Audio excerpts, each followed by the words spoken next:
Assalamualaikum, Sister Sumaya Tuji. Thank you so much for accepting our invitation. I want to start with, who is Sumaya Tuji? Can you tell us briefly about your life? Walaikum assalam. I'm really happy to be here with you today. Thank you so much for your invitation. So my name is Sumaya. I live in the UK at the moment, but I grew up in France and my parents are from Morocco, alhamdulillah. একজন মুসলিম হিসাবে ফ্রান্সে বেড়ে ওঠা খুবই challenging. আমাদের খুব বেশি মুসলিম বন্ধু ছিল না, কোনো মসজিদ ছিল না যেখানে আমরা যেতে পারি, আর তাই দুর্ভাগ্যবশত আমার খুব বেশি ধর্মীয় শিক্ষা ছিল না। সুবহানাল্লাহ। আমার বিয়ে হয়ে যায় খুব অল্প বয়সেই, আর আমি বাচ্চার মা হয়ে যাই 22 বছর বয়সেই। আর তারপর আমি গিয়েছি আমার জীবনের খুবই কঠিন ফেজের মধ্য দিয়ে, নৈরাশ্য, হতাশা, জীবনের উদ্দেশ্যের ব্যাপারে পুরোপুরি বিভ্রান্ত। আর এখন আলহামদুলিল্লাহ আমি নিজেকে ঠিক করে নিয়েছি আর আল্লাহর দিকে প্রত্যাবর্তন করেছি, নিজেকেই খুঁজে পেয়েছি আর অন্য মুসলিম মহিলাদেরও সাহায্য করছি আলহামদুলিল্লাহ। The moment you decided to reconnect with your faith and improve your relationship with Allah must have been profound. What triggered this decision and what emotions did you experience during this spiritual awakening?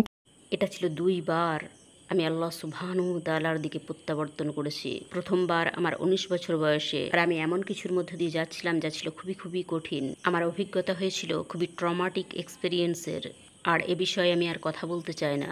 তো আমি খুবই একাকিত্ব অনুভব করছিলাম, সুবহানাল্লাহ। আর তার দিকে প্রত্যাবর্তন করা ছাড়া আমার কোনো উপায় ছিল না, কারণ তিনিই ছিলেন একমাত্র সত্তা যিনি সে সময় আমার সঙ্গে ছিলেন। তো এটা ছিল আমার প্রথম অভিজ্ঞতা তাঁর দিকে প্রত্যাবর্তনের। আর দুর্ভাগ্যবশত তারপরে আবারও আমি নিজেকে হারিয়ে ফেলেছিলাম। আর দ্বিতীয়বার আমি যখন তার দিকে প্রত্যাবর্তন করেছিলাম, এটা ছিল কোভিডের সময়। তখন সব কিছু ছিল দারুণভাবে বিশৃঙ্খল, আর এটা এক প্রকার মনে হচ্ছিল আমরা জানি না যে ভবিষ্যতে কি ঘটতে চলেছে। মানুষ মারা যাচ্ছিল, সমস্ত দেশ তাদের বর্ডারগুলো সিল করে রেখেছিল। আর সে সময় আমিও ছিলাম দারুণভাবে মৃত্যু ভয়ে ভীত, আর একই সঙ্গে আমি ছিলাম হতাশ নিজের প্রতি, কারণ আমি প্র্যাকটিসিং ছিলাম না, আমি ছিলাম না হেলদি। সে সময় আমি যেমনটা ছিলাম তা নিয়ে আমি সুখী ছিলাম না, কিন্তু কোথাও আমার অন্তরের গভীরে একটা অনুভূতি ছিল আল্লাহ এর মধ্যে আমার জন্য কোনো কিছু ভালো রেখেছেন। সুবহানাল্লাহ। আমি এটা ব্যাখ্যা করতে পারবো না। কখনো কখনো আমি যখন আমার ক্লায়েন্টদের সঙ্গে কথা বলি, তারা আমাকে নিজের সম্বন্ধে বলে, আমি যখন ছোট্ট ছিলাম তখন থেকেই আমি জানতাম যে আমি বড় কিছু করব। আর আমারও ছিল এই একই অনুভূতি যখন কোভিড শুরু হয়, কিন্তু আমি তেমন কিছুই করছিলাম না। তাই এটা ছিল খুবই গুরুত্বপূর্ণ সে সময় আমার জীবনটাকে পাল্টে ফেলা। আর তাই আমি আল্লাহর দিকে প্রত্যাবর্তন করলাম, আর তিনি আমার অন্তরে কিছু একটা দান করলেন। Why did you study Islam? আমার জন্য খুবই গুরুত্বপূর্ণ ছিল দিন অধ্যয়ন করা, ইসলাম অধ্যয়ন করা, কারণ আল্লাহ আমাকে দিয়েছিলেন তার দিকে প্রত্যাবর্তন করার মতো উপহার। কিন্তু এটাই যথেষ্ট ছিল না। আমার প্রয়োজন ছিল এটা উপভোগ করার, আমার প্রয়োজন ছিল এই বীজটাকে লালন করা যা তিনি আমার অন্তরে বপন করেছিলেন। আর যদি আমি তা না করতাম তাহলে সম্ভবত আমি নিজেকে আবারও হারিয়ে ফেলতাম। আর দ্বিতীয় বিষয় যে আমি উপলব্ধি করেছিলাম আমি তার বিষয়ে বেশি কিছু জানি না। আর এটা কঠিন হয়ে পড়ে আল্লাহকে মান্য করা, ভালোবাসা, তার ইবাদত করা যখন আপনি তার সম্বন্ধে কোনো কিছুই জানেন না, অথবা যতটুকু আপনি তার সম্বন্ধে জানেন তা পুরোপুরি সত্য নয়। কারণ বেশিরভাগটাই তার সম্বন্ধে যা কিছুই আমাকে শেখানো হয়েছিল তা ছিল যে তিনি আমাকে শাস্তি দেবেন, তিনি আমার উপর রাজি নন, তিনি চান আমি জাহান্নামে যাই, এই ধরনের সব বিষয়। তাই আমার কাছে অনেক কিছুই অজানা রয়ে গিয়েছিল ছেলেবেলায় তার বিষয়ে যা কিছু আমাকে শেখানো হয়েছিল তার মধ্যে। আর আমার প্রয়োজন ছিল সেই জ্ঞানকে আবারও তরতাজা করে নেওয়ার। আর প্রয়োজন ছিল এটা তাদের কাছ থেকে অর্জন করা যারা আল্লাহ সুবহানাহু ওয়া তাআলাকে সত্যিকারের ভালোবাসেন আর রাসূল সাল্লাল্লাহু আলাইহি ওয়াসাল্লামকে অনুসরণ করেন। তো আমার আকাঙ্ক্ষা ছিল জ্ঞানের মধ্য দিয়ে নিজের উন্নতি সাধন করা। আর তাই যতই আমি অধ্যয়ন করতে লাগলাম ততই আমি তাকে ভালোবাসতে লাগলাম। ইসলামের বিশালতা অবর্ণনীয়। কোরআন হলো জ্ঞানের সমুদ্র। এটা আপনি পড়তে পারেন বারে বারে বারে বারে বারে বারে, আর তারপরেও আপনি এর মধ্যে নতুন কোনো সুন্দর জিনিস খুঁজে বের করতে পারবেন। আর রাসূল সাল্লাল্লাহু আলাইহি ওয়াসাল্লামের সুন্নতও একই রকম। আপনি তার গুণাবলীর দিকে তাকান, আপনি তার হাদিসের দিকে তাকান, আপনি জাস্ট আবারও ইসলামের ভালোবাসায় পড়ে যাবেন। তাই আমার কাছে জ্ঞান অর্জন হলো ইসলামের প্রতি ভালোবাসা বাড়ানো আর এর থেকে বিচ্ছিন্ন না হওয়া। What was the biggest challenge you encountered during your journey? এটা ছিল সম্ভবত আমার মেয়ের থেকে বিচ্ছিন্ন হওয়া। যখন আমি ডিভোর্সের মধ্য দিয়ে যাচ্ছিলাম, সে ছিল মাত্র 3 বৎসরের, আর আমি সংগ্রাম করছিলাম একজন মা হিসাবে, অ্যাজ এ ইয়াং মাদার। কিন্তু যখন সে দেশ ছেড়ে চলে গেল, যেখানে আমি বাস করছিলাম, সেখান থেকে আমার হৃদয় পুরোপুরি রূপে ভেঙে গেল যে আমি কিছুতেই বুঝতে পারছিলাম না কি করে আমি আমার আবেগকে নিয়ন্ত্রণ করব। আমি জাস্ট সিদ্ধান্ত নিয়েছিলাম নিজেকে নিঃসাড় করে নেব আর ভান করব যে আমি ঠিক আছি, কিন্তু আমি ভেতরে ভেতরে মারা যাচ্ছিলাম। আমি জানি মায়েরা কথা বুঝতে পারবেন, এটা কঠিন, কতটা যন্ত্রণাদায়ক এটা, নিজের সন্তানের থেকে বিচ্ছিন্ন হয়ে যাওয়া। এই বিচ্ছিন্নতা চলেছিল 1 বছরেরও বেশি সময় ধরে। আর এই 1 বছরের মধ্যে আমি তাকে মাত্র কয়েকবারই দেখতে পেয়েছিলাম। আর এ সময় আমার ডিপ্রেশন তীব্র থেকে তীব্র হয়ে উঠেছিল। তবে আলহামদুলিল্লাহ, এটাই ছিল সেই সময় যখন আমি আল্লাহ সুবহানাহু তাআলার দিকে প্রত্যাবর্তন করেছিলাম। এ সময় আমি কোনো কিছুই করতে পারিনি, শুধুমাত্র তার কাছে প্রার্থনা করা ছাড়া, ভিক্ষা চাওয়া যে আমাকে আর আমার মেয়েকে এক কাছে করে দিন। কারণ আমি উপলব্ধি করেছিলাম যে আমাকে মাতৃত্ব দান করা হয়েছে।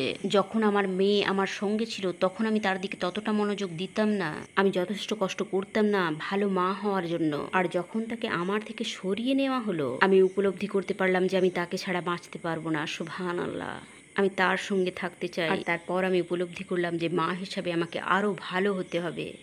How did you manage to keep your faith in a non-Muslim country? ফ্রান্সে একজন মুসলিম হিসাবে বেড়ে ওঠা আর অমুসলিম দেশ হিসাবে ফ্রান্স ছিল খুবই কঠিন। কারণ সেখানে কোনো মুসলিম সম্প্রদায় ছিল না যেখানে আমি ছিলাম, ছিল না কোনো মসজিদ, ছিল না খুব বেশি মুসলিম। আর তাই সত্যি কথা বলতে কি, এটা ছিল খুবই কঠিন। আর এটাও একটা কারণ আমি পুনরায় আর কখনোই ফ্রান্সে সেটেল হইনি। আর আমি প্রার্থনা করি ইনশাল্লাহ আমাকে যেন তা করতে না হয়। সেই তুলনায় ইউকেতে বাস করা এটা সম্পূর্ণ ভিন্ন। কারণ সত্যিই ইউকে দারুণ জায়গা মুসলিমদের জন্য। এখানে আমি একটা উদাহরণ তুলে ধরি। যখন আমি প্রথমবার ইসলামের দিকে প্রত্যাবর্তন করি, যখন আমার বয়স ছিল 19 আর আমি ছিলাম ফ্রান্সে, ইসলামের ব্যাপারে তথ্য সংগ্রহের মূল সোর্স ছিল গুগল। অবশ্যই আমার পেরেন্টস শিখিয়েছিলেন একটু আধটু কিভাবে নামাজ পড়তে হয়, কিভাবে ওযু করতে হয় যখন আমি বাচ্চা ছিলাম। আর সে সময় আমি যখন আল্লাহর দিকে প্রত্যাবর্তন করলাম, আমি চাইছিলাম দিন পালন করতে, আর আমি ভুলে গিয়েছিলাম সব কিছুই। How do we become better Muslims? Do you have any tips on how to build better habits to develop ourselves? এটা খুবই বড় প্রশ্ন। আর আমি মনে করি না যে আমি নিজে খুব বড় মাপের মুসলিম যে আমি পুরোপুরি এই প্রশ্নের সঠিক উত্তর দিতে পারবো। তবে আমাকে যেটা সাহায্য করেছে আল্লাহ সুবহানাহু তাআলার নিকটবর্তী হতে, সেই অভিজ্ঞতার কথা আমি বলতে পারি। আমি শুরু করেছিলাম তার উপর আস্থা রাখার মাধ্যমে আর নিজের উপর নির্ভর না করে। তাই যখন আপনি কোনো কিছু করবেন, ফর এক্সাম্পল আপনি হতে চাইবেন একজন ভালো মুসলিম, আর আপনি ঠিক করবেন যে ঠিক আছে আমাকে নতুন কিছু অভ্যাস দিয়ে শুরু করতে হবে। আমি শুরু করব ওয়াক্তে নামাজ পড়া দিয়ে, আমি এই বিষয়ে কোনো কম্প্রোমাইজ করব না। আমি বলবো নিজের উপর নির্ভর করবেন না, অর্থাৎ এই কথা ভাববেন না যা কিছুই আপনি করছেন তা আপনার উপর নির্ভর করছে, কারণ এটা তা নয়। এটা পুরোপুরি নির্ভর করছে আল্লাহর রহমতের উপর যা তিনি আপনার উপর করছেন। আর তিনি যা চান তাই আপনাকে দিতে পারেন। তাই তাঁর উপরেই আস্থা রাখুন, তার কাছে প্রার্থনা করতে থাকুন, তার কাছে ভিক্ষা চাইতে থাকুন যে আমাকে সেই সব কিছুই দান করুন যা আমি চাই। তাই বিনম্র হন আর তাঁরই উপর আস্থা রাখুন। আর দ্বিতীয় বিষয়টা হলো আল্লাহ সুবহানাহু তাআলার কাছে সবসময় ভালো আশা করা। অর্থাৎ আপনি যদি বিশ্বাস রাখেন যে তিনি আপনাকে ভালোবাসেন, তিনি আপনার জন্য সবসময় ভালো চান, তিনি আপনার কাছে তেমনটাই দেখাবেন, এক্স্যাক্টলি সেটাই আপনাকে দান করবেন। কারণ তিনি হাদিসে আমাদেরকে জানিয়েছেন আল্লাহ আমাদের সঙ্গে তেমনই ব্যবহার করবেন যেমনটা আমরা আশা করব। আর অবশেষে আমি বলবো যে প্রফেট সাল্লাল্লাহু আলাইহি ওয়াসাল্লামকে উদাহরণ হিসাবে নিন। নিজেকেই জিজ্ঞাসা করুন, প্রফেট সাল্লাল্লাহু আলাইহি ওয়াসাল্লাম কি অনেক বেশি সময় কাটিয়েছিলেন সোশ্যাল মিডিয়াতে স্ক্রল করে? তিনি কি তার পেরেন্টসের সঙ্গে কখনো খারাপভাবে কথা বলেছিলেন? তিনি কি টাকার ব্যাপারে কৃপণ ছিলেন? নিজেকে এই সমস্ত প্রশ্ন করুন আর তার জীবনী পাঠ করুন, যাতে করে আপনার পক্ষে সহজ হয় তার মতো হওয়া আর তাকে ভালোবাসা যথারীতি। What would you say to a girl who is about to take off her hijab? How should we approach them? প্রথম যে পরামর্শটা আমি দেব, সমস্যার উৎসটা কোথায় সেটা দেখুন। কেন আপনার মনে হচ্ছে যে আপনাকে হিজাব খুলে ফেলতে হবে? এটা অন্য কোথাও থেকে আসছে না, কারণ আপনি নিজেই জানেন না আপনি কি হতে চান। এটা এ কারণে যে আপনি আপনার ইবাদতের মধ্যে শর্টকাট খুঁজছেন আর হিজাব পরে আপনার নিজেকেই মুনাফিক বলে মনে হচ্ছে। যদি আপনি মূল সমস্যাটাকে খুঁজে বের করতে পারেন, আপনি এটাকে ট্যাকেল করতে পারবেন। আসলে যে কারণে আপনি হিজাব খুলে ফেলতে চাইছেন সেটা শুধুমাত্র একটা সিমটম, যা কিছু আপনার মধ্যে চলছে তার। তো এটা প্রথম বিষয় যা আপনাকে করতে হবে। দ্বিতীয়ত, স্মরণ করুন আপনার নিয়ত কি ছিল, কেন প্রথমবার আপনি হিজাব পরা শুরু করেছিলেন। যদি আপনার উপর জোর করা হয়ে থাকে তাহলে এর উপরে আপনাকে কাজ করতে হবে আপনার নিয়ত পরিবর্তন করার জন্য। আর নিয়ত করতে হবে এটা শুধুমাত্র আল্লাহ সুবহানাহু তাআলার জন্য করব। নিজেকেই প্রশ্ন করুন আবার কিভাবে আমি সেখানে ফিরে যাব, এতে করে কি পার্থক্য আসবে আমার আর আল্লাহ সুবহানাহু তাআলার। সম্পর্কের মাঝে, যা আবার আমাকে নতুন করে আবারও তৈরি করতে হবে। আপনার নিয়তকে পুনর্বিবেচনা করুন আর জানবেন যে এটা সহজ নয়, কিন্তু জানবেন আল্লাহ আপনার সংগ্রাম দেখছেন। তিনি শুনতে পাচ্ছেন আপনার অন্তরের কান্না। এই পরিস্থিতিতে তিনি জানেন আপনার জন্য এটা কতটা কঠিন, আর তিনি এর জন্য আপনাকে রিওয়ার্ডও দেবেন। তাই যখন আপনার বন্ধুরা আপনাকে প্রভাবিত করবে নেতিবাচক দিকে, উদাহরণস্বরূপ তারা হয়তো হিজাব পরে না, তারা প্র্যাকটিস করে না দিন, আর তারা এমন সব কাজ করে যা আল্লাহ সুবহানাহু তাআলা আমাদেরকে করতে বলেছেন তার বিরুদ্ধ কাজ, তখন আপনাকে পুনর্মূল্যায়ন করতে হবে যে এই বন্ধুগুলো আপনার জন্য কতটা গুরুত্বপূর্ণ। আর আমিও আমার জীবনে এই পর্যায়ের মধ্য দিয়ে গিয়েছি, যখন আমি আল্লাহ সুবহানাহু তাআলার দিকে প্রত্যাবর্তন করেছি, তখন আমার জীবন থেকে বাদ দিয়ে দিতে হয়েছে বহু মানুষকে, আমার নিজের ভালোর জন্যই আর আমার আখিরাতের ভালোর জন্য। আর আমি জানি এটা সহজ নয়, বিশেষ করে যুবতী মেয়েদের জন্য, কারণ আমাদের সোশ্যাল নেটওয়ার্ক আমাদের জন্য খুবই গুরুত্বপূর্ণ। যখন আমরা ইয়াং, বিশেষ করে যখন আমাদের পেরেন্টসদের সঙ্গে আমাদের সম্পর্কটা থাকে দ্বন্দ্বের। কিন্তু আমি চাই আপনারা নিজেদেরকেই জিজ্ঞাসা করুন, এই ব্যক্তি কি আমাকে নিয়ে যেতে পারবে জান্নাতে, নাকি এই ব্যক্তিটি আমাকে জীবনের অন্ধকারের অতলে নামিয়ে দেবে? আর কোনটা গুরুত্বপূর্ণ এই মুহূর্তে আমার জন্য? আর যদি আপনি এইভাবে বিষয়গুলোকে দেখেন, তাহলে বিশেষ কিছু মানুষদের সঙ্গে দূরত্ব বজায় রাখা আপনার জন্য সহজ হবে।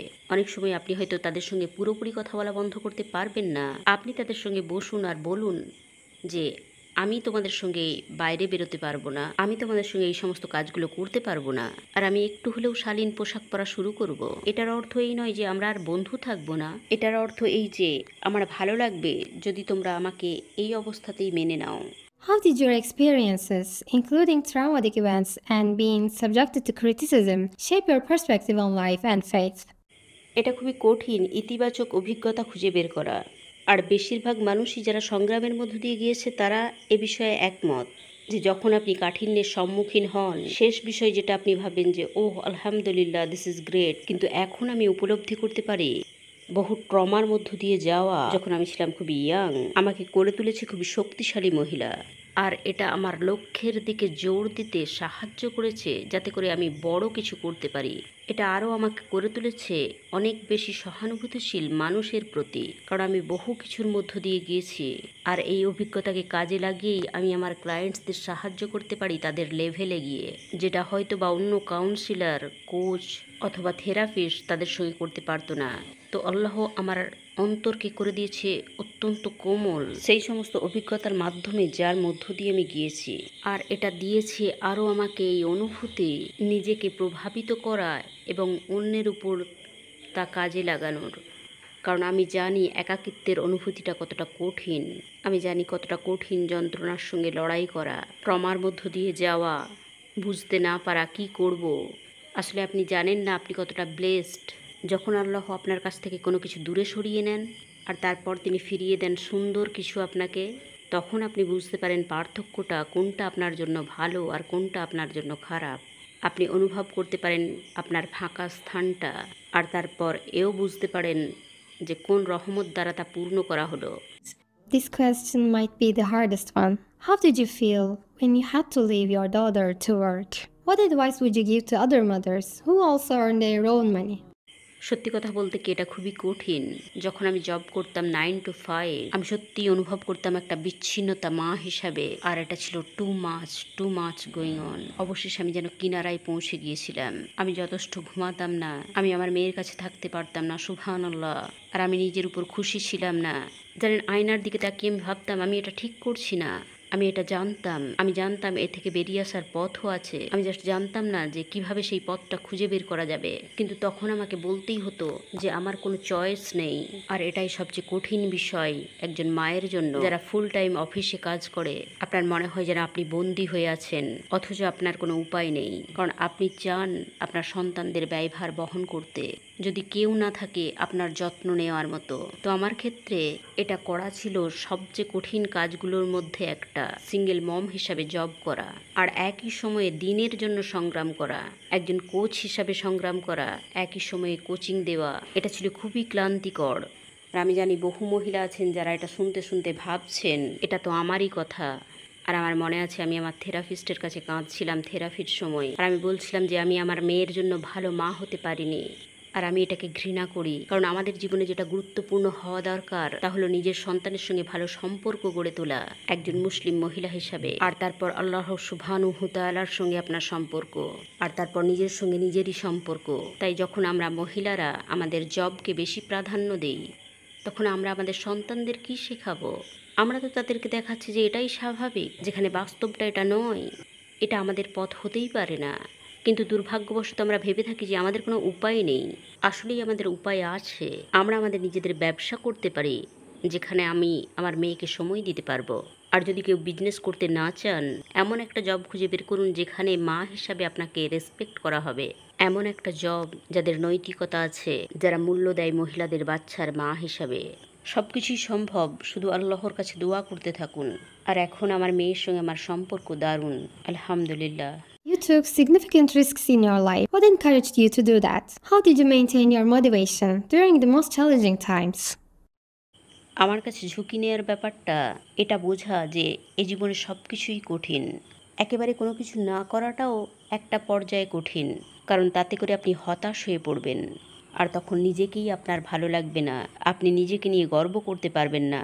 কঠোর পরিশ্রম করার অর্থ আপনার লক্ষ্যটা অনেক বড়। আপনাকে শুধু বেছে নিতে হবে যে কোন ধরনের কাঠিন্যটা আপনি বহন করতে পারবেন। আসলে এর অর্থ আপনি সবসময় বড় কিছুর খোঁজ করছেন।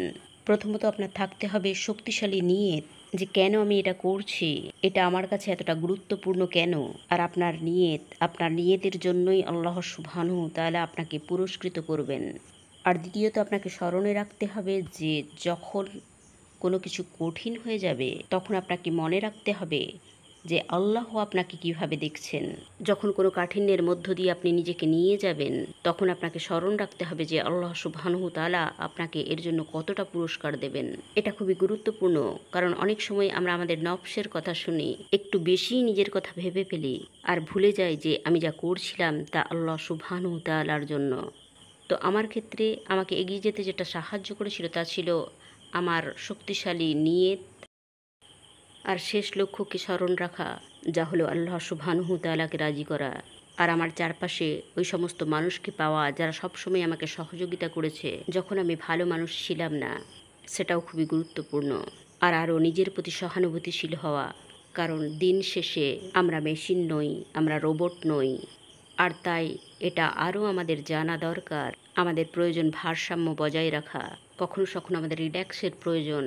আর এটাকে নিতে হবে আল্লাহ সুবহানাহু তাআলার দেওয়া রহমত হিসাবে। সর্বোপরি আমাদের জানতে হবে যে আল্লাহ সবসময়ই আমাদের সঙ্গে আছেন, আর সর্বাবস্থায় তিনি আপনার ভালো চান। আপনি নিজের উপর হতাশ হতে পারেন, কিন্তু আল্লাহ সবসময় আপনার সঙ্গেই আছেন। What advice would you give to the people who are at their lowest moments and feel hopeless? আমার মনে হয় প্রথম বিষয় হলো নিজেকে আশান্বিত করা।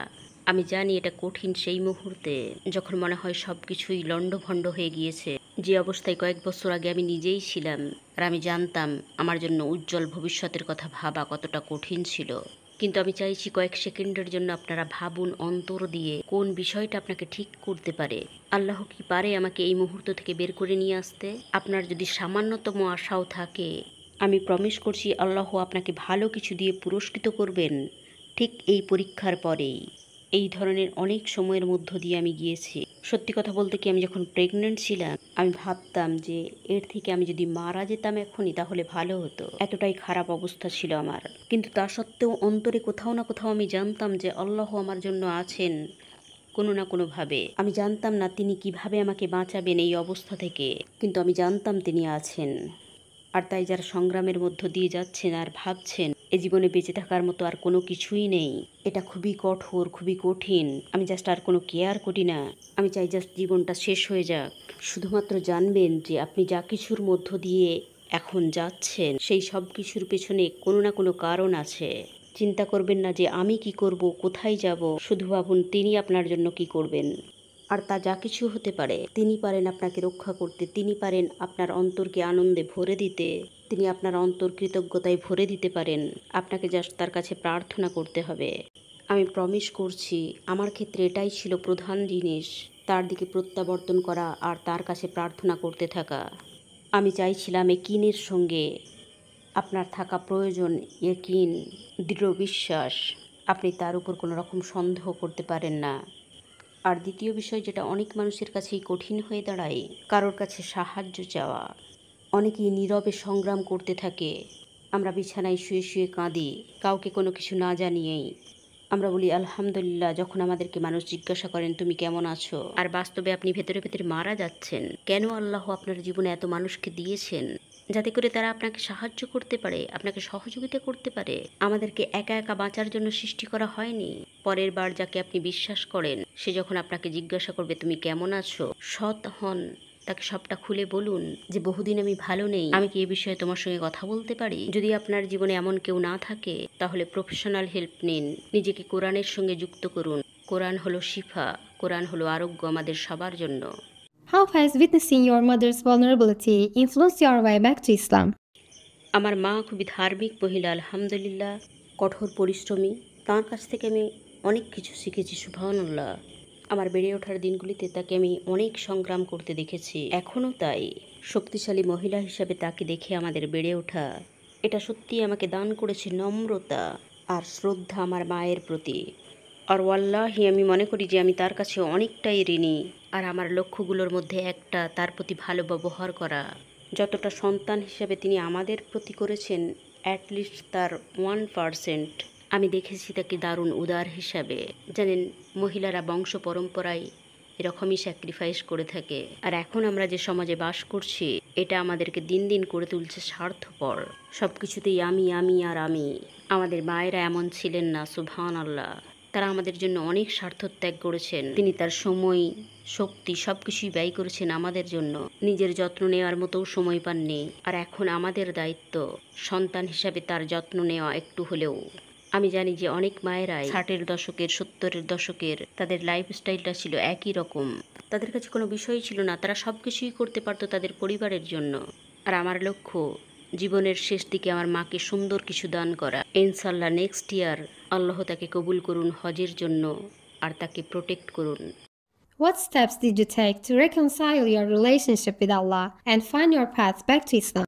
আমার কাজের নিজস্ব একটা কাঠামো আছে, যা আমি ব্যবহার করি আমার নিজের জন্য আর আমার ক্লায়েন্টদের জন্য আল্লাহ সুবহানাহু তাআলার সাথে আমাদের সম্পর্কের উন্নতি সাধন করতে। প্রথম পদক্ষেপ হচ্ছে আপনার নিয়ত ঠিক করে নেওয়া। তাই নিজেকেই জিজ্ঞাসা করুন, উত্তম মুসলিম হওয়াটা কেন গুরুত্বপূর্ণ? যা কিছুই আমি করছি তা কেন করছি?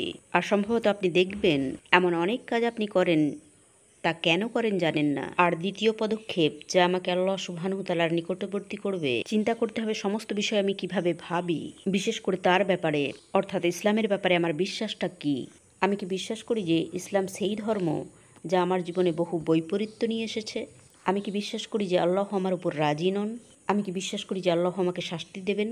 যখন আমি কাঠিন্যের মধ্য দিয়ে যাচ্ছি, সে সময় বিশ্বাসের ব্যাপারে যে সমস্ত সংকীর্ণ চিন্তাভাবনা আসবে, আমাদেরকে সেগুলো পাল্টাতে হবে। আর তার পরিবর্তে পজিটিভ চিন্তাভাবনা আনতে হবে যে ইসলাম হচ্ছে সবচেয়ে বড় উপহার। আমার জীবনে আমি যা কিছুই পেয়েছি তার মধ্যে আল্লাহ আমার জন্য সবসময় ভালো চান। এটা অপরিহার্য নয় যে আল্লাহ আমাকে শাস্তি দেবেন। যখন কাঠিন্যের মধ্য দিয়ে যাবেন, ভাবতে হবে তিনি তাকেই পরীক্ষা করেন যাকে তিনি ভালোবাসেন। সমস্ত নবী রাসূলরাই পরীক্ষিত হয়েছেন অবর্ণনীয়ভাবে, সুবহানাল্লাহ। এর অর্থ কি তিনি কি তাদের উপর রাজি ছিলেন না? তিনি তাদের ভালোবাসতেন না? মোটেও তা নয়। আর তারপর আমি কাজ করি আমার অতীতটাকে শুধরে নেওয়ার জন্য। কারণ অনেক সময় আমরা আমাদের অন্তরে ক্ষোভ পুষে রাখি, আর আমরা আঁকড়ে ধরে থাকি আমাদের অতীতের নেগেটিভ ইমোশনগুলোকে। আর নিজেদেরকেই প্রশ্ন করতে থাকি যে কেন কেন আমি এই সমস্ত অবস্থার মধ্য দিয়ে গেলাম, আল্লাহ কেন আমাকে এই পরিস্থিতির মধ্য দিয়ে নিয়ে গেলেন। আস্তাগফিরুল্লাহ। আমার এই ভাবনাটাকেও পাল্টে নিতে হবে যথারীতি। আর তারপর আমাকে নিজেরই মূল্যায়ন করতে হবে আমার জীবনে কি গুরুত্বপূর্ণ।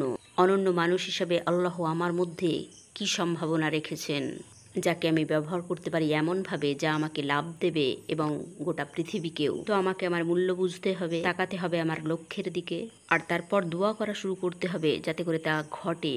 সংক্ষেপে এটাই আমি আমার নিজের জীবনে করি আর আমার ক্লায়েন্টসদের করতে শেখাই। How has your newfound peace and closeness to Allah impacted other aspects of your life, such as relationship with your family and career? আল্লাহর সঙ্গে আমার সম্পর্ক আর এর উন্নতি কিভাবে ঘটবে, এটা কতটা উন্নত, এটা আমার জীবনের সবকিছুকে দারুণভাবে প্রভাবিত করে। একসময় আমি আমার মায়ের সঙ্গে কথা বলতাম না। যেভাবে আমার জীবনটা বিশৃঙ্খল হয়ে গিয়েছিল আর যেভাবে আমার ডিভোর্স হয়েছিল, তিনি আমার সিদ্ধান্তে খুশি ছিলেন না। আর যখন আমি আল্লাহর দিকে প্রত্যাবর্তন করলাম, তিনি শান্তি স্থাপন করে দিয়েছিলেন আমার আর আমার পরিবারের সদস্যদের মধ্যে। কারণ যখন আপনি আল্লাহকে ভয় করেন আর তার বিষয়ে সচেতন থাকেন, আপনি আর কারোর উপরেই হতাশ থাকতে পারেন না, আপনি কারোর সঙ্গে ঝগড়া করতে পারেন না। যখন আপনার অন্তরে আল্লাহর ভয় থাকে, আপনি নিজেকে নিয়ন্ত্রণ করেন, যেটা খুবই শক্তিশালী। তাই আমার মায়ের সঙ্গে আমার সম্পর্ক এখন দারুণ। আর আমার মনে হয় এটা উত্তম উপহার যা কিছু আমি পেয়েছি তার মধ্যে। তো এটা ছিল আমার মায়ের সঙ্গে সম্পর্ক। আর আমার মেয়ের সঙ্গে আমার সম্পর্ক দারুণভাবে উন্নত হয়েছে আলহামদুলিল্লাহ। এছাড়াও আমার বন্ধুত্ব, আমার আছে দারুণ সব বন্ধু আলহামদুলিল্লাহ। যখন আপনি এমন কাউকে খুঁজে পান যে চান আপনাকে জান্নাতে নিয়ে যেতে, যে আপনার যত্ন নেয় দুনিয়া এবং আখিরাত দুই দিক থেকেই, এটা সত্যি অমূল্য। Reflecting on your journey, what are some of the most emotional and rewarding moments since finding your back to Islam and helping others to do the same? আমার মনে হয় আমার জীবনের দারুণ মুহূর্ত, সবচেয়ে আবেগময় মুহূর্ত, যে মুহূর্ত থেকে আমি নিজের দিনের দিকে প্রত্যাবর্তন করেছি আর নিশ্চিত রূপেই আমি আমার মেয়েকে ফিরে পেয়েছি। আল্লাহর রহমতে আমি আমার কোচিং বিজনেসে টাকা রোজগার করতে শুরু করেছিলাম আর সক্ষম হয়েছিলাম নিজের দায়ভার বহন করায়। আমার এখনো মনে আছে আমি যখন প্রথমবার আমার কোচিং প্যাকেজ বিক্রি করতে পেরেছিলাম, আনন্দে লাফিয়ে উঠেছিলাম। আমি খুবই কৃতজ্ঞ ছিলাম, সুবহানাল্লাহ। আর এটা ছিল একটা কি মোমেন্টস। আল্লাহ সবই পারেন। মনে রাখবেন, এমন দিনও গেছে আমার থাকার জায়গাটুকুও ছিল না। আমি জানতাম না কিভাবে আমি বেঁচে থাকবো এই ইউকেতে।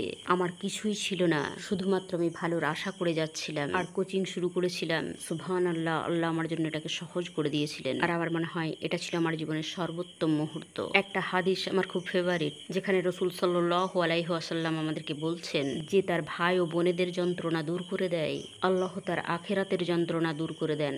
আর প্রতিবারই আমি হাদিসটা স্মরণ করি যখনই আমি আমার ক্লায়েন্টদের জন্য কোনো কিছু করতে পারি, আর এটা আমাকে খুবই আনন্দ দেয়। এগুলোই সব আমার আবেগময় মুহূর্ত, যেগুলো আমার জন্য খুবই বড় বিষয়। Can you tell us more about your mission to empower women to find inner peace and self-acceptance regardless to their circumstances? আমি খুবই উৎসাহী নারীদেরকে শক্তিশালী করতে। আল্লাহর নিকটবর্তী হন ফার্স্ট অ্যান্ড ফরমোস্ট, আর বোঝার চেষ্টা করুন আপনি কে, আপনার জীবনের লক্ষ্য কী। কারণ আমি এটা খুব ভালো করেই জানি আমরা নিজেদেরকে কিভাবে হারিয়ে ফেলি। মনে হয় আমাদের কোনো মূল্য নেই, মনে হয় যেন আমি বহু দায়িত্বের নিচে এমনভাবে চাপা পড়ে আছি যে আমি শ্বাস নিতেও পারি না। আমি জানি যে মহিলারা একথা শুনছেন, এটা তারা বুঝতে পারবেন তাদের অন্তরের এই অনুভূতিটা কতটা ভারী। বহু বছর ধরে আমি নিজেও ছিলাম এমনই এক মহিলা। আমি জানি কঠিন শৈশবের মধ্য দিয়ে যাওয়া কাকে বলে, আর এমন কেউ যে সবাই দেখাশোনা করে কিন্তু তার যত্ন নেওয়ার মতো কেউ থাকে না। এর মধ্য দিয়ে যাওয়া খুবই কঠিন। বহু মহিলারাই এর মধ্য দিয়ে যান, তারা শুধু দিয়ে যায় আর দিয়ে যায়। তাদের কেউ বলার থাকে না যে তুমি একটু নাও। আমি জানি যে আল্লাহ আমাকে এই অবস্থায় ফেলেছিলেন, তার কারণ ছিল। আর প্রত্যেকের ক্ষেত্রেই আমি এই কথাটা বলতে পারি। আর আমার কাজ শুধু সবাইকে স্মরণ করিয়ে দেওয়া। যখন আপনারা আল্লাহ সুবহানাহু ওয়া তাআলাকে স্মরণ করেন না, জীবন সত্যি অন্ধকারময় হয়ে যায়। আর একটা ছোট্ট পদক্ষেপেই এই অন্ধকার দূর হয়ে যায়, শুধুমাত্র তাকে স্মরণ করা। What impressed you the most about our Prophet, peace be upon him? তাঁর সব কিছুই অতীব সুন্দর। আমি ভালোবাসি পড়তে এবং শুনতে ভালোবাসি ভিডিওসগুলো তাঁর জীবনী সংক্রান্ত সাল্লাল্লাহু আলাইহি ওয়াসাল্লাম। কয়েকটা বিষয় আমি বিশেষভাবে লক্ষ্য করেছি, যেভাবে তিনি মানুষদের সঙ্গে আচরণ করতেন। তিনি ছিলেন অত্যন্ত ধৈর্যশীল, আর তিনি অনেক বেশি মনোযোগ দিতেন কিভাবে তিনি মানুষদের সঙ্গে কথা বলছেন সে বিষয়ে, আর অত্যন্ত যত্ন নিতেন তাদের। তিনি ছিলেন মহৎ মানুষ, আল্লাহর সৃষ্ট the most emotionally intelligent human being. তিনি ছিলেন খুবই প্রাণবন্ত। তিনি গিয়েছেন বহু ট্রমার মধ্য দিয়ে, তারপরেও তার মুখে থাকতো সবসময় হাসি। কিন্তু অতঃপর আপনাকে মনে রাখতে হবে যে তাকে পাঠানো হয়েছিল একজন প্রফেট হিসাবে। যেভাবে একজন সাধারণ মানুষ হিসাবে তাকে মনে রাখলে আল্লাহর নিকটবর্তী হতে পারবেন। After witnessing what is happening in Gaza, many non-Muslims have become interested in Islam. So, how do you see the future of Islam in the world? আল্লাহ ফিলিস্তিনের ভাই বোনেদের জন্য এটা সহজ করে দিন। আল্লাহ তাদের শান্তি দান করুন। আমি খুবই আশাবাদী ভবিষ্যৎ ইসলামের ব্যাপারে, আর খুবই কৃতজ্ঞ যে মানুষেরা জেগে উঠছে। কারণ তারা দেখছেন ফিলিস্তিন এই দিনের বাতিঘর। সুবহানাল্লাহ, তারা বাড়িয়ে দিচ্ছেন আমাদের ঈমান একজন মুসলিম হিসাবে। আর তারা অবর্ণনীয়ভাবে মানুষদের উৎসাহিত করে তুলছে এই দিনের ব্যাপারে। যারা ইসলামের ব্যাপারে কখনোই শোনেনি অথবা যা কিছুই শুনেছেন সবই নেতিবাচক, তাদের ব্যাপারে আমি সত্যিই খুবই আশাবাদী। আমার মনে হয় আমরা সাক্ষী অবর্ণনীয় কিছুর এই মুহূর্তে যে হারে মানুষেরা কোরআন হাতে তুলে নিচ্ছে, কারণ তারা চোখের সামনে দেখছেন ফিলিস্তিনিরা কতটা প্রাণবন্ত, কতটা পজিটিভ, আল্লাহ সুবহানাহু ওয়া তাআলার কাছে কতটা আত্মসমর্পণকারী। তারা এটা দেখছেন আর বলছেন আমরা এটা চাই। অনেক সময় আমাদের অন্তরে মরিচা ধরে যায়, আমরা ভুলে যাই আমরা কতটা ব্লেসড যে আমরা ইসলামকে পেয়েছি। আর তারপর যখন আপনি সাক্ষাৎ পান এমন কারোর যে ইসলামে রিভার্ট হয়েছে, তাদের থেকে অনেক বেশি প্যাশন, ইমোশন, তাদের অন্তর হয় আলোকিত আর জীবন্ত। আর এগুলো আমাদের মুসলিমদের জন্য খুবই অনুপ্রেরণাদায়ক। আর নিশ্চিত রূপেই আমি তাদের ভালোবাসি। আমি ভালোবাসি কনভার্টসদের সঙ্গে কথা বলতে, কারণ তাদের কাছে থাকে এমন কিছু যা মুসলিম হিসাবে আমাদের শেখা দরকার। তাই আমি খুবই এক্সাইটেড ইসলামের ভবিষ্যৎ নিয়ে। আমি ধন্যবাদ জানাতে চাই তাদের, যাদের কনভার্সনের সাক্ষী আমি ছিলাম, আর যে জাগরণ বয়ে নিয়ে এসেছে ফিলিস্তিনের মানুষেরা আমাদের কাছে। Could speak to all non-Muslims, what would you like to say to them? তো সমস্ত অমুসলিম ভাই ও বোনেরা, আমি আপনাদের বলতে চাই, আমি জীবন অতিবাহিত করেছি গড় ছাড়াই, অ্যাটলিস্ট চেষ্টা করেছি। আর আমি জানি যে আপনারা ভাবছেন আরও এক গ্লাস ওয়াইনের কথা, আরও একটা অর্থহীন সম্পর্কের কথা, কোনো একটা আইল্যান্ডে ভ্রমণ করা বা পার্টি করার কথা। আমি আপনাদেরকে নিশ্চিত করে বলছি বাস্তবটা সম্পূর্ণ ভিন্ন। আপনার অন্তর অন্য কিছুর জন্য চিৎকার করছে। এটা কোনো বিষয় নয় যে আপনি ইসলাম সম্পর্কে কি শুনে রেখেছেন আর মানুষ এটাকে কতটা খারাপভাবে আপনাদের কাছে চিত্রায়িত করেছে। আমি জাস্ট চাইবো আপনারা একবার চেষ্টা করুন, একবার কোরআন পড়ে দেখুন। আপনি দেখবেন যে এটা সে ধর্ম নয় যা মানুষেরা আপনাদের বুঝিয়ে রেখেছে। And also, if you had a chance to speak to Palestinian mothers, Palestinian women, what would you like to say to them? আমি কি বলবো, একথা বর্ণনা করার মতো ভাষা আমার নেই। আমি তো নিজেদেরকে তাদের জুতোর তুল্যও মনে করি না। তারা মা হিসাবে যা কিছুর মধ্য দিয়ে যাচ্ছে, বিশেষ করে সমস্ত শিশুদের দেখে যা তাদের সঙ্গে ঘটছে, কি বলবো, শুধু এই কথা বলতে পারি যে আমরা তাদের জন্য দোয়া করছি। them and that we're sorry. We're really sorry. আর আমরা জানি নিশ্চিত রূপেই আল্লাহর আছে নির্দিষ্ট পরিকল্পনা, যা কিছুই ঘটছে তার পিছনে। আর আমরা এও জানি যে আল্লাহ নিশ্চিত রূপেই তাদেরকে জান্নাতের উচ্চতম র্যাঙ্কে পৌঁছে দেবেন ইনশাআল্লাহ। আর দোয়া করি যেন আমরাও তাদের কাছে পৌঁছাতে পারি। And we pray that we get to be with them there, inshallah.